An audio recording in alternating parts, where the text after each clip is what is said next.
Hi guys, welcome to another episode of Desert Knits. This is episode number 30. Today is January 5th, 2017. Yes, it's the 5th. And I actually have notes today.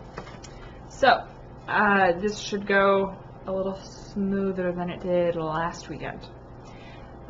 Welcome. Thank you for joining me today. If this is your first time, hi, it's nice to meet you. If this is not your first time, welcome back. I'm glad to see you again. So this week I have a lot to talk about. It's not going to be a 10 or 15 minute episode this week. So, jump right in. I started listening to the Cottage Notebook. It's an audio podcast.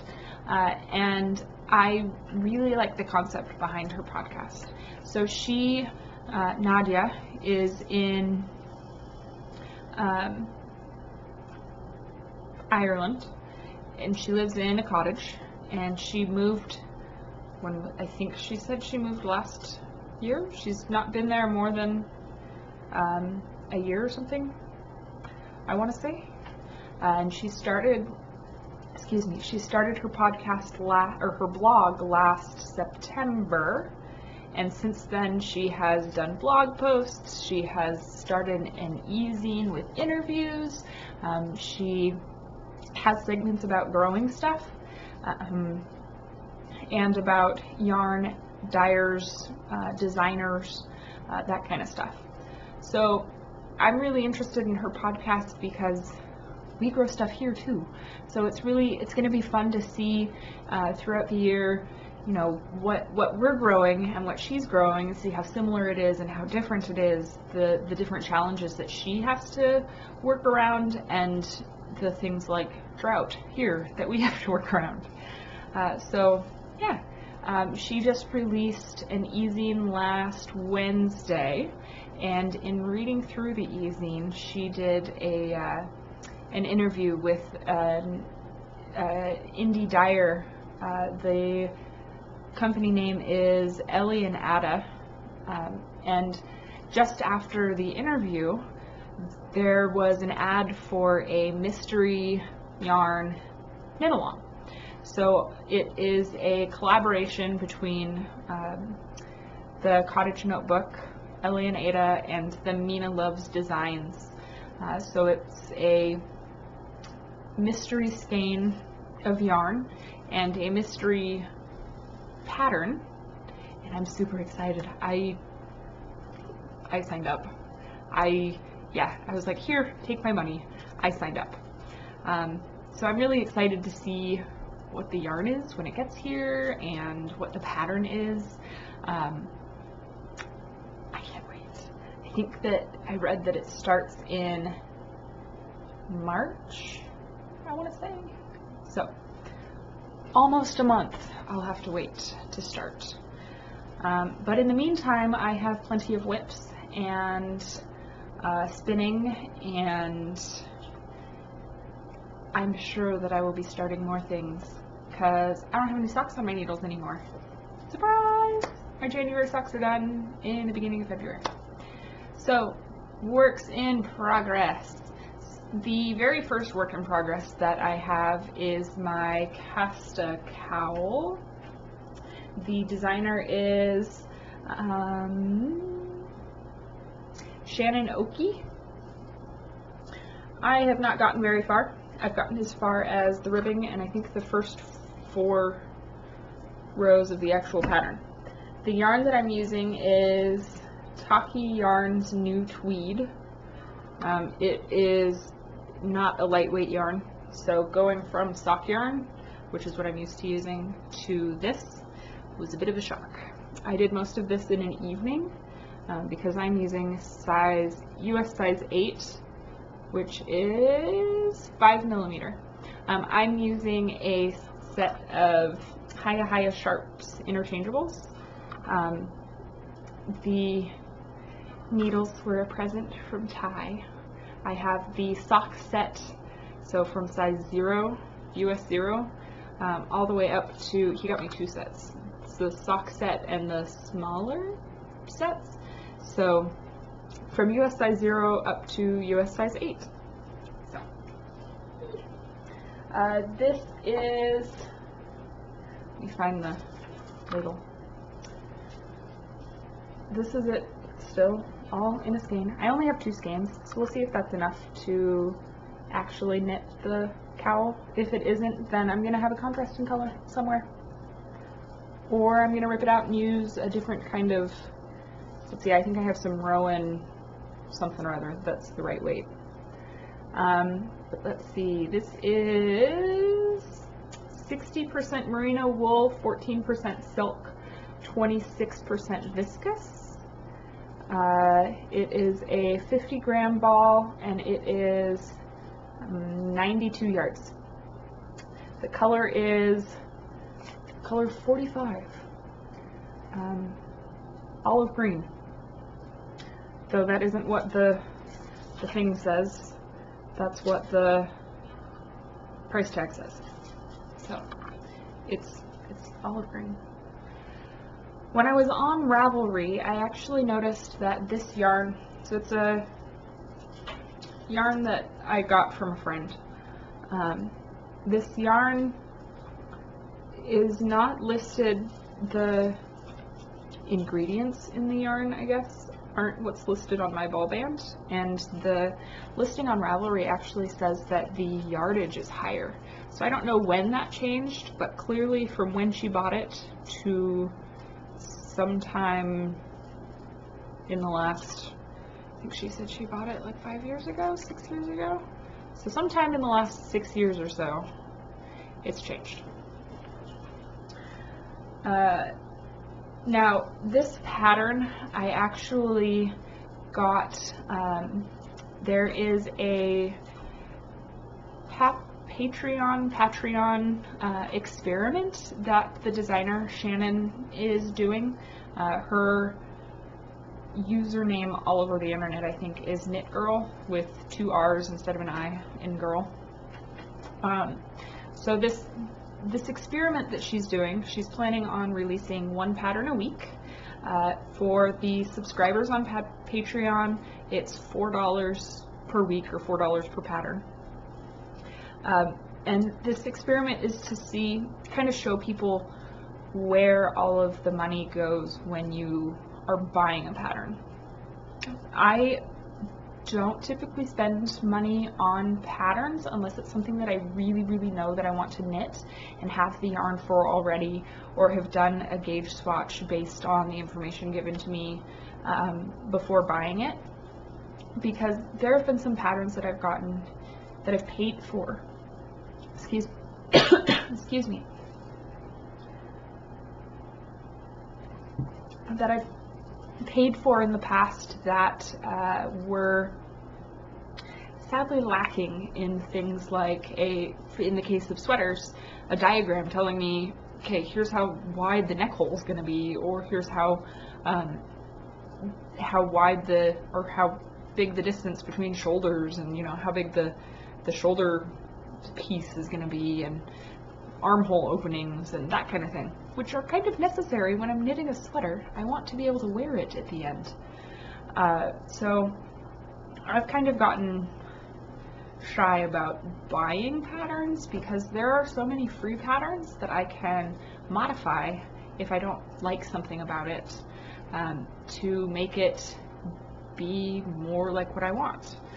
So I'm curious. I signed up. I'm participating in the $4 a pattern thing, just to see, what goes into the behind the scenes of pattern making and publishing, especially when Shannon Oki is a well-known designer. I think that some of the reasons that I'm not so keen on buying patterns is because some of the pattern designers they don't know what they're doing. So, yeah. I know that all of the patterns that I get from this, they may not all be something that I want to knit, but they will all be something that is put out in a way that I'll actually, if I decide to sit down and knit the pattern, actually be able to get the final product out of the knitting instructions. So, anyways, long story short, I'm working on a cowl. I'm going to end up with, I don't know if I'll do the whole year, but I have 4 patterns right now that I've gotten from this thing. So, yeah, I don't really know. It's going to be interesting. I'm looking forward to seeing what the results from her experiment are. So the second thing that I have been working on this week, my second work in progress, is my beekeeper's quilt. I talked about this last week, how I'm doing flat hexagons instead of puffed hexagons. And I can't actually remember which ones I showed you guys last week. So I pulled out the ones that I know that I showed you. I'm not sure if there are any repeats in this stack. There are more than 7. I don't remember if I knit extras on some days or not. Oh, my goal for February is to knit 1 hexagon a day for the month of February.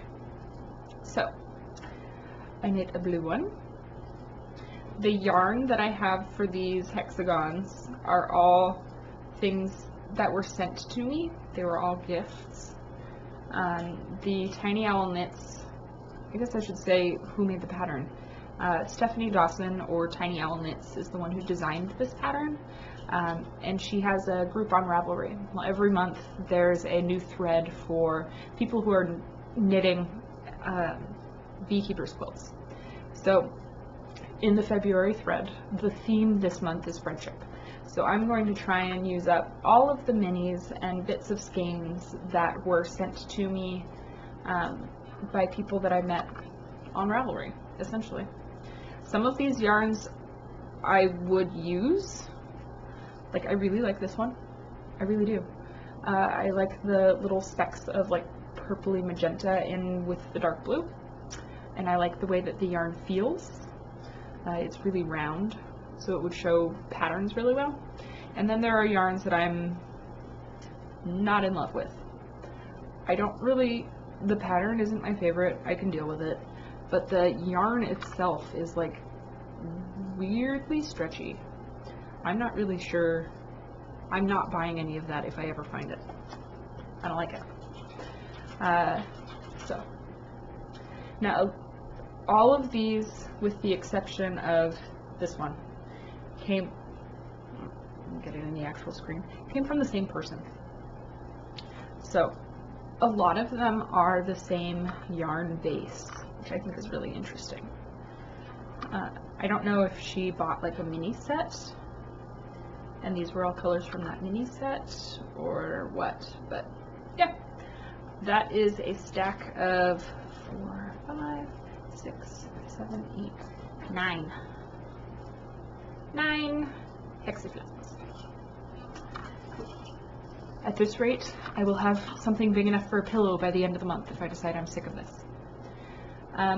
The next work in progress that I'm going to share with you is my Jenkins Blend 10 Blend, the yearly challenge thing. So, I finished a turtle. This is from the bats that I used my hand cards to make, that I showed you guys last week. I'm 1 turtle in. The layers on the turtle are really interesting. This is going to be a weird yarn at the end, I think. So I took those bats and I dizzed them. So now this is what I have left. I didn't weigh it. I don't know how much I have left. But I dizzed it so I can actually, I'm not like tearing chunks off of a bat. Now I have roving. Top roving. I don't remember. Hand pulled roving, I think. But there is nothing. Oh, I dizzed it through the hole in a key. So, there is nothing on my Ebony Jenkins Lork J combo thing at the moment. It's just sitting in the bin. Now, going along with that, I'm going to kind of hop forward to a finished object. I finished my blue. So I'm thinking that I'm going to have 2 turtles of this and 1 turtle of this, and I'm going to ply them as a 3-ply. So we'll see how that looks. It's all an experiment because this is a lot of different stuff. So it'll be interesting to see how it turns out. Stepping backwards to whips, sort of finished, not really finished. I plied some of my Shetland lamb fleece. So this is from the Shetland lamb named Ondine from my friend's fiber flock.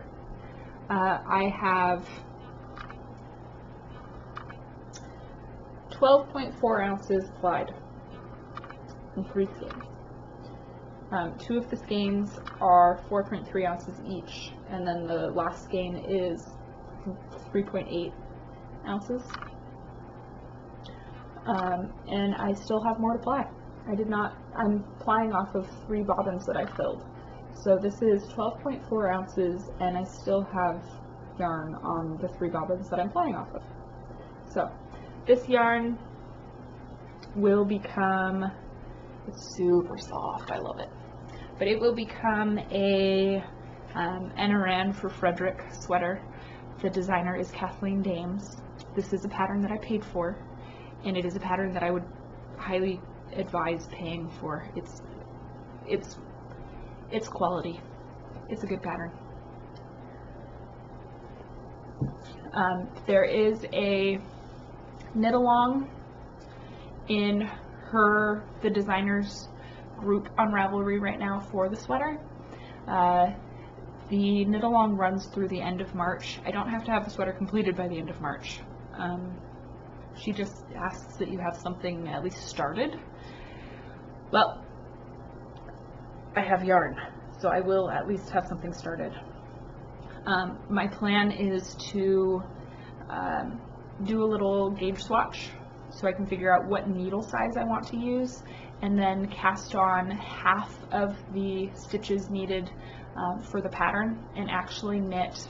It's something that Elizabeth Zimmerman talks about in some of her books, newsletters. I don't really know what you want to call them because most of them are like a collection of publications that she sent out. But anyways, she talked about casting on the stitches for half of the sweater and then knitting it and using that as a swatch and turning that into, knitting it tall enough that you can use it as a hat or as a cowl so that you actually have a usable swatch at the end of things. So I think I'm going to do that. This project is one that I want to enter in the fair, so I'm not really pressed on a deadline. I don't want to be knitting most of it during the summer because it gets really hot. But I do want to have it done. I think the fair is it in August or September? Ty, do you know if the fair is in August or September? In August, I don't know. We think it might be in September. So I want to have this sweater done by fair, which is approximately September. I don't know. Yeah.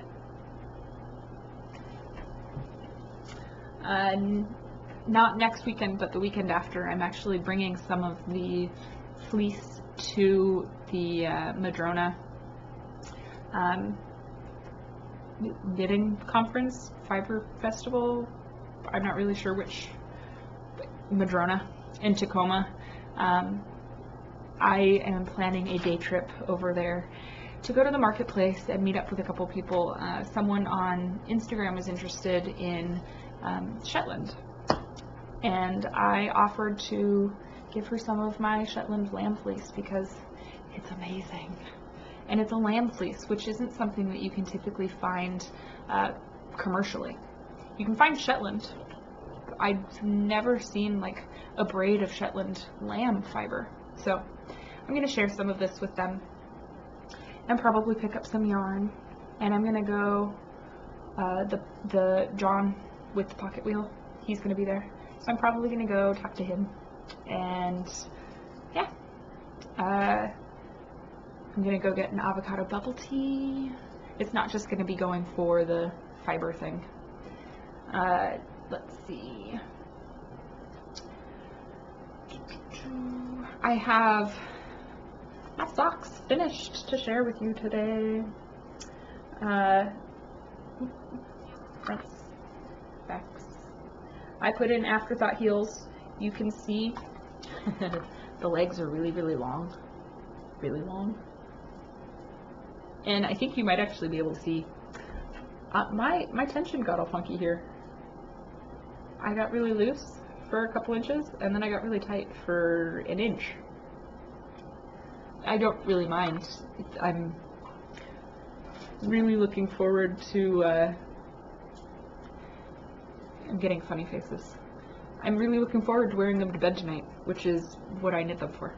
So, last week when I shared them with you, because I knit them as afterthought, I knit giant tubes and then added the heels. So this tube had been done, and this tube had been knit up to here. Well, I finished, that's right about here. I finished the tube, and then I added 2 heels. So I got a lot of sock knitting done. Yeah, those are all of the projects that I have to share with you today. My Alma Park Alpacas Cafe au Lait spin. I think I have the tag right here. This one, the white stuff with sparkle. It is sitting in this lovely box right here. I haven't touched it at all this week. I just haven't gotten it out. I really wanted to ply some of this so that I can knit some. But I did get some very exciting things in the mail. I got a hold of the Dancing Goats guy. He had listed a support spindle bowl in his Etsy shop. It is made out of apple wood, from a tree that was a downed tree in an orchard near him. So he made this bowl. It kind of has a funny shape, which is one reason why I was drawn to it. I'll have to see if I can't get a picture. But I thought that shape, most of the time I sit on the couch while I'm spinning, or have my legs crossed, so it actually sits almost perfectly flat in my lap because of this indenty bit. But I really liked this one. Well, I had just filed my tax return, so I asked him if he could hold it until I got my tax return stuff. And I asked him if he could turn a distaff for me out of apple, matching apple. So I got a bowl and a distaff. The distaff, this is my first time using one. I actually used it with my hand-pulled roving stuff, and on Saturday, every first Saturday of the month, there's a group of spinners that meet up at the local public library. So that's where I started and finished this. I think I'd had maybe a gram spun before I went. So I pretty much started and finished this there. But I used my distaff for the first time ever, using a distaff at the spinning gathering on Saturday. So I really, really like it. I did run into an issue where it like twisted. I'm pretty sure it's all user error. I will have a lot more practice. I'm going to practice with this, And then I have a plan, once I'm done with that, to start my March spin. March, we only have to spin 50 grams, but it's from a specific dyer. So I want to spin the whole braid, but I'm not going to be able to do that all in March because I want to spin it as a lace weight. So I'm going to start that as soon as I'm done with this. And then I need to cast on a new pair of socks for February. So I am going to, on Ravelry, there's the Sock Knitters Anonymous thread group thing. So I'm going to join for the month of February the challenge. There are 3 categories that I can enter in. The designer, the chosen designer, Cookie A is one of the designers, so I think I'm probably going to do that one. Knit a repeat pattern, that still falls under most, so like no vanilla sock, essentially. Or knit the chosen monthly design element or technique, which this month is mosaic or slipped stitches. So I found a pattern on Ravel or on Knitty that I really like. I might do that one. It is the technique. It fits the technique thing. But I have one of the Cookie A sock pattern books, and I've knit 1 pattern out of it, so I'm thinking I should probably go with that one. I haven't decided yet. I also have to open up I keep my yarn in a hope chest, so I'm gonna have to open up my hope chest and figure out what yarn I want to use. So I'll share what I have decided on in a week. So this is all I have to share with you this week. So I will see you guys next Sunday. Have fun. This is going to be up a little later than it normally is, so I'm sorry, you may not see it until tomorrow morning. Yeah, I will see you guys in a week. Have fun knitting. Bye!